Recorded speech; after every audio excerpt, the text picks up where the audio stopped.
L'actualité au-delà de nos frontières, on ne va pas aller loin, direction Bruxelles, pour retrouver notre correspondant permanent, Valérie Lerouge, qui nous a déniché une idée de restaurant très originale. Alors, pourquoi pas pour la Saint-Valentin, par exemple, mais vous pouvez le faire pour une autre occasion. Hein. C'est un dîner en amoureux, ça se passe à plusieurs mètres sous l'eau. Et Valérie va vous expliquer. Bonjour Valérie. Bonjour William, bonjour à tous. Oui, c'est unique en son genre. Alors c'est un restaurant, ou pour être plus précis, c'est une table qui est située au fond d'un bassin de plongeur à plusieurs mètres de profondeur. Alors il faut une bouteille d'air comprimé et un masque pour y aller. Une fois que vous êtes installé, une serveuse arrive telle une sirène pour vous apporter le repas. Et puis vous vous déséquipez quand même pour manger, puisque vous êtes installé comme ça, comme sous un gros verre qu'on aurait posé au fond de la piscine. Alors, c'est assez surréaliste, faut pas être claustrophobe, faut pas être aquaphobe non plus, c'est plutôt rigolo, étonnant pour ceux qui aiment la plongée. Nous avons testé avec Frédéric Furnemont, reportage. Une grosse bulle amarrée au fond d'un bassin à 5 mètres de profondeur. Voici le premier restaurant subaquatique, réservé aux plongeurs un peu initiés quand même.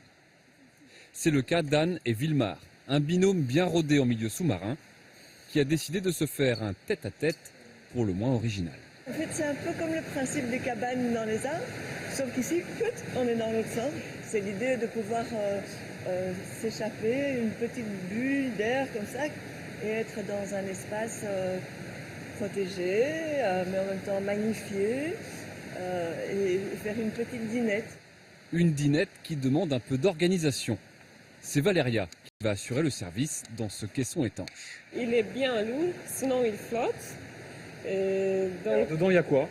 Dedans, il y a entrée, plat et dessert et des champagnes. En entrée, c'est quoi? En entrée, c'est toast de foie gras. En plat, c'est les homards. Et en dessert, c'est des fruits frais. Dernière consigne de l'instructeur de plongée avant de disparaître sous l'eau. Pour ouvrir l'appétit, petit détour par la fosse de 33 mètres. Avant de rejoindre le drôle de restaurant. Pour y rentrer, il faut se délester et prendre une dernière bouffée d'oxygène. Silmar et Anne resteront 1 heure dans leur bulle de 4 mètres cubes, ravitaillés en air frais. C'est au tour de Valéria de les rejoindre pour livrer le repas de fête. Certes, les couverts sont en plastique, mais le champagne est bien là. Ici, c'est super, on a de l'air qui rentre, on a un lait continu, alors on n'a pas de problème par rapport à manger à cette profondeur. L'addition, elle, sera apportée une fois sortie de l'eau. 99 € par personne quand même, pour cette expérience unique au monde. Est-ce qu'il y a beaucoup de tables? Non, non, il y en a qu'une. Alors, cela dit, vous venez de l'entendre avec Valérie, ils sont passés à côté d'une fosse de 33 mètres. Alors, je ne sais pas pourquoi pas installer la bulle à cet endroit-là, ça serait plus étonnant, non?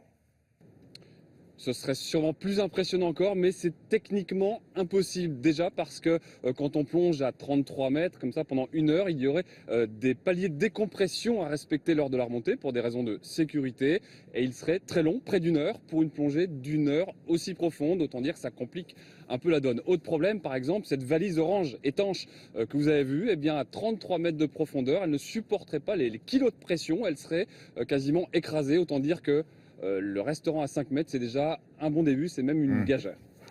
Sinon le poulet, c'est de la bouillie. Merci beaucoup. À plus tard. Voici la revue de presse.